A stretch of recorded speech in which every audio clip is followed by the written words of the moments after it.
All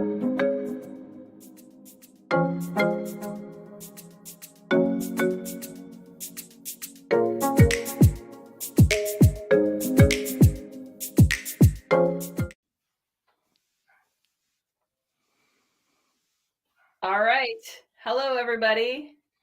This is Bernadette, and I am welcoming you to 5 Things in 15 Minutes, my weekly LinkedIn live show where we talk about good vibes in diversity, equity, and inclusion. And today I am joined by Maui Jones. Maui, would you please introduce yourself to Yeah. I'm Maui. I'm a jack of all trades, I'd say. I recently became a published children's book author. I do workshops locally in the Chicagoland area for diversity, equity, and inclusion. I create curriculums that tie in with my children's books that teach kids. So my focus is kind of early childhood diversity, equity, and inclusion. So yeah, it's kind of a newish career path for me. Been doing that the last year. And yeah, I'm an actor. I sing. I do all sorts of things. And you have been hosting diversity trivia nights for companies for a while now, and so Yeah. and trivia nights at pubs. Yes. So I used to do pub trivia at a pub in Forest Park called Kevel's for like 5 to 7 years or so. And when the pandemic started, I I started kind of a part of my company, Reflect Media, is to host kind of team building fun evenings over Zoom.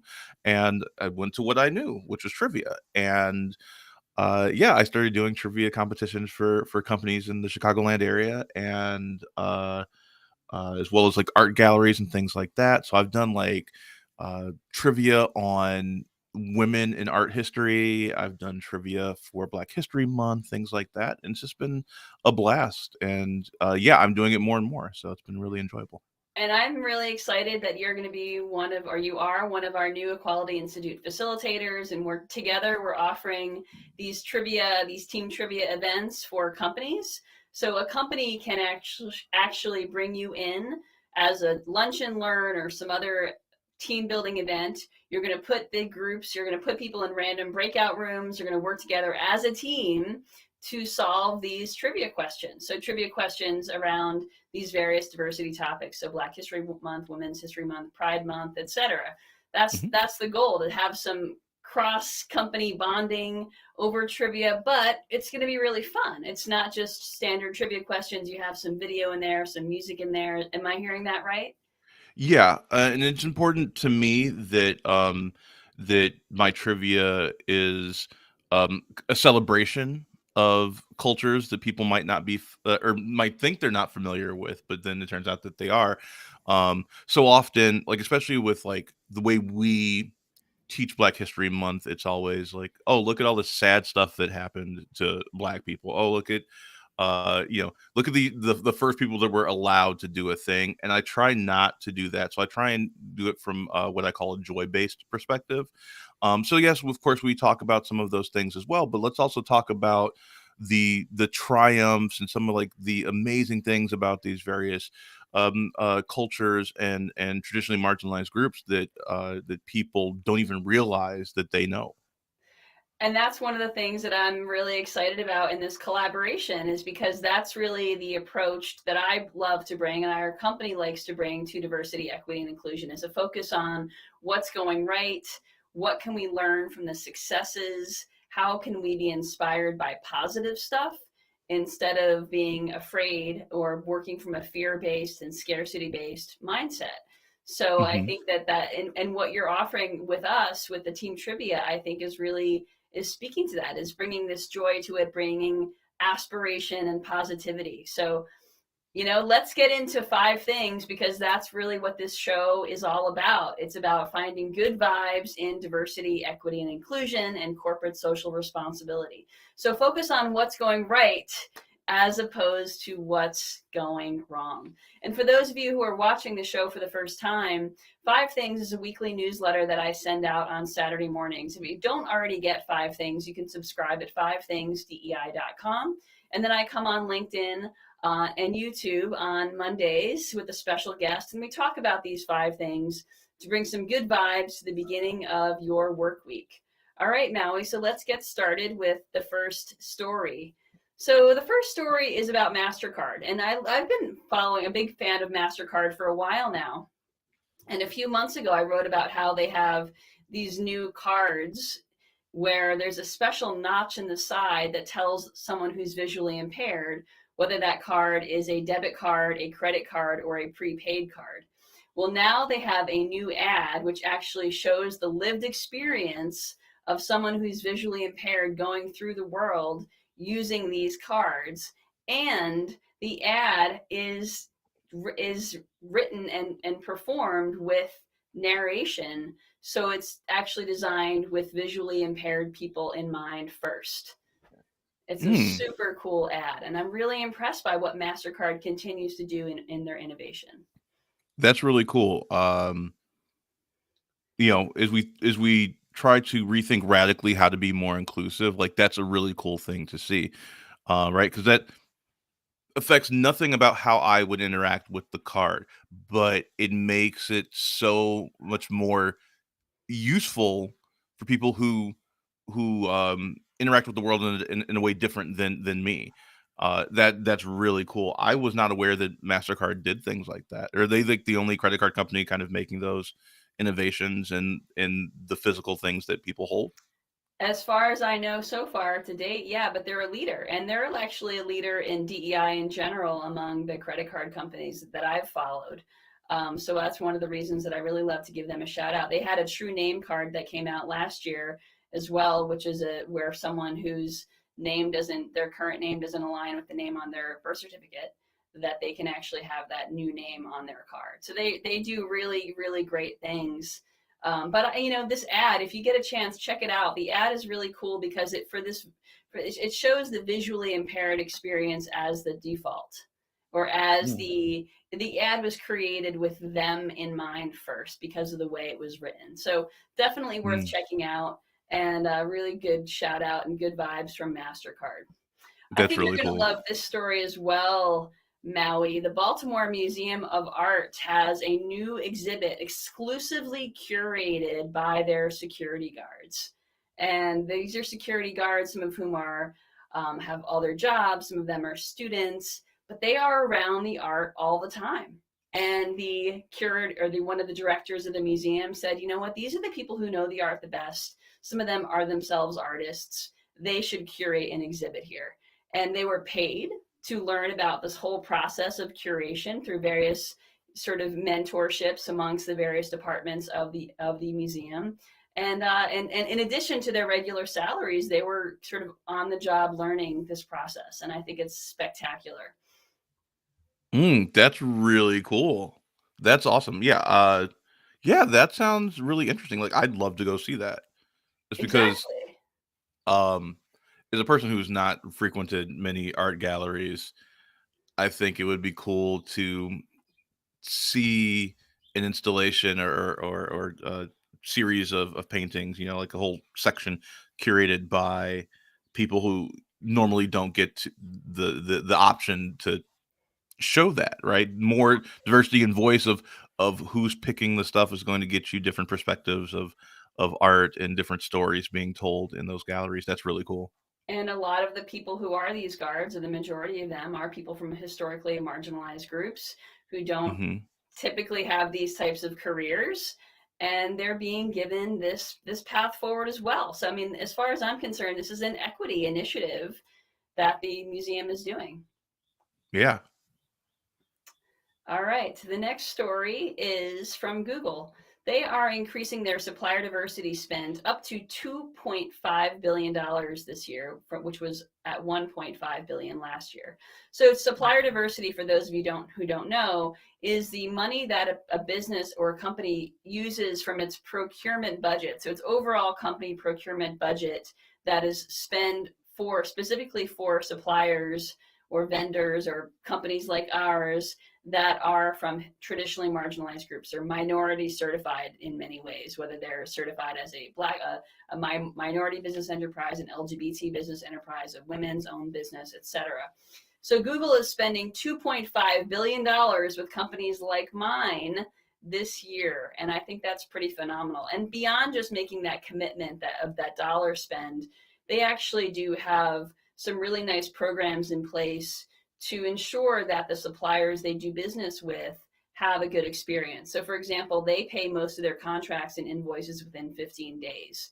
They have programs and mentorship programs that help diverse suppliers particularly do business with them and up level their professional development so that they have the capacity to serve companies like Google. So it's a very cool program. And again, I like that it's more robust than just saying, okay, this is the amount of money we're earmarking, but we're actually putting some thought behind it. Yeah, that uh so one thing that I think is really important for me when talking to people about equity is that, the dollars need to be there, right? If because if that's the fuel, if we've designated that as the fuel with which we need to live a full life, then if you're gonna talk equity, you gotta put your money where your mouth is. And it sounds like that's exactly what they're doing. So that's pretty cool. I'll have to look into that, and I don't really understand the what was the term that you used? Supplier diversity, diverse Supplier suppliers. diversity, but yeah, yeah, but I do understand that minority-owned businesses are going to be getting an influx of cash, and I think that's wonderful, especially coming out of this pandemic. Yeah, so a lot of major companies actually have very formal and robust supplier diversity programs where they earmark a specific amount of their budget for minority-owned businesses. And Mm. so, and sometimes it's still hard to do business with those companies because their contracts are onerous, like they are Mhm. restrictive. It's hard for businesses to meet the criteria that they outline in their contracts, and Google is making that easier for them. So not only are they putting the money forward, but they're actually simplifying the process and making it easier to do business with Google.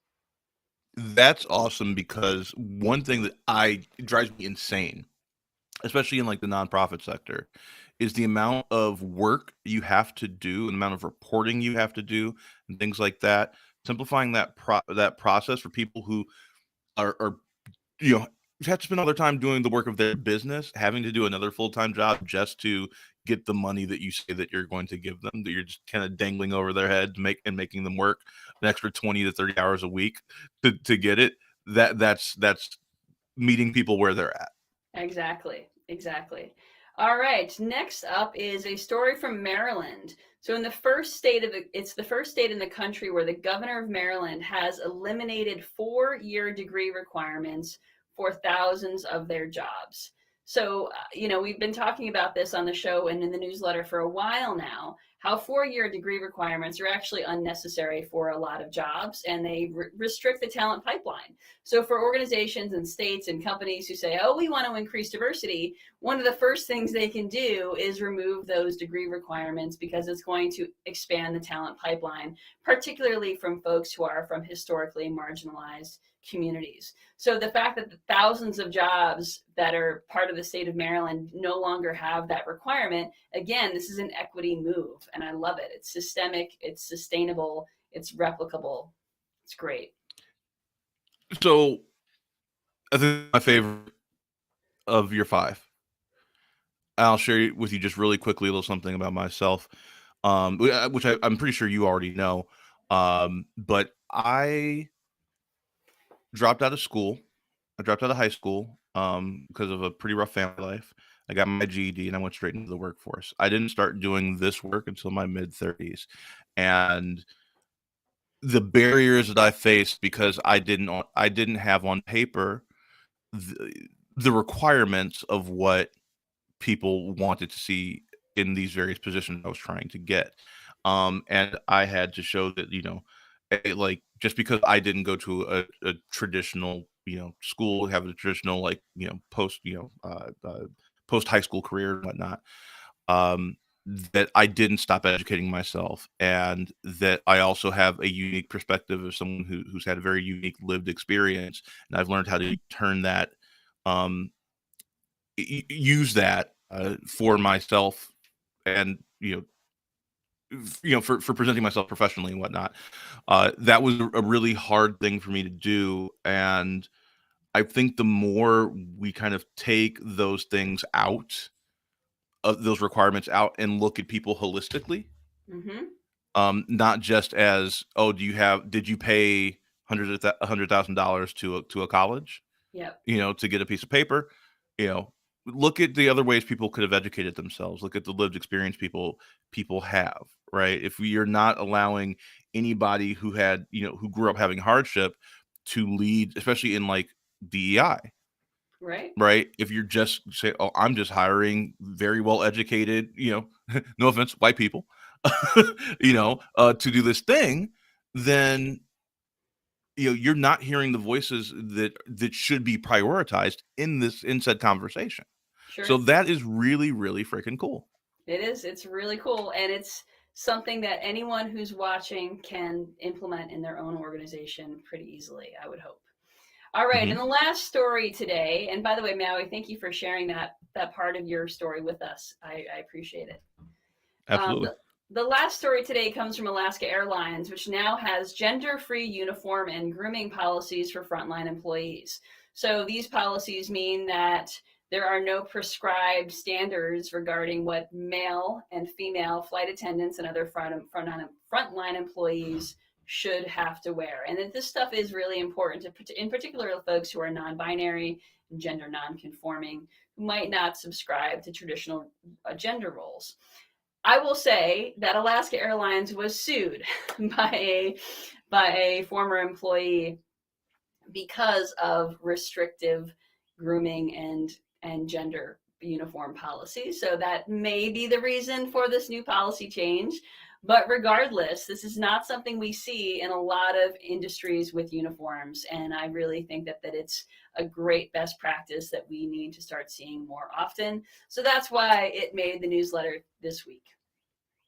Yeah, I think that's awesome. I think we should just kind of dismantle those restrictive guidelines in our brains too. I've actually been I told my wife recently, I would like to explore wearing clothing that has been deemed traditionally female. Like I like to wear a skirt, and I'd never thought about that until very recently. And I can't remember who I saw. I think it was Billy Porter made me want to do it. I was like, man, like they dressed so beautifully, and it's like, I like dresses. Like, my wife and I, we watch Say Yes to the Dress all the time. I have a lot to say about, like, the cut and "Oh, I like that A-line," and I was like, "Well, if I like it and it makes me happy, the only thing that's keeping me from doing it is, like, the fear of, like, persecution and ridicule." Right. Because people are going to look at that and decide they know something about my sexuality, about my gender identity, and has nothing to do with that. It's just clothing. So Exactly. I love that. Yeah. Yeah, I love it too. Great. Well, thank you for sharing, Maui. I would I'm a love very candid person, to. Bernadette. My mother taught me. My mother went from the boardroom to being in crack dens and on the Chicago, and she has lived a whole life, and she uses her story, and I do that too. So like nothing's really sacred, I'm an open book. We can talk about anything. Well, thank you for joining me today, Maui. Thank you all for watching. And if you want to bring Team Trivia with Maui, Diversity Edition, to your own organization, you know how to find us, and we will set that up for you. If you don't already subscribe to Five Things, you can subscribe at fivethingsdei.com. And thank you so much for joining us today. Bye, everyone. Have a great week.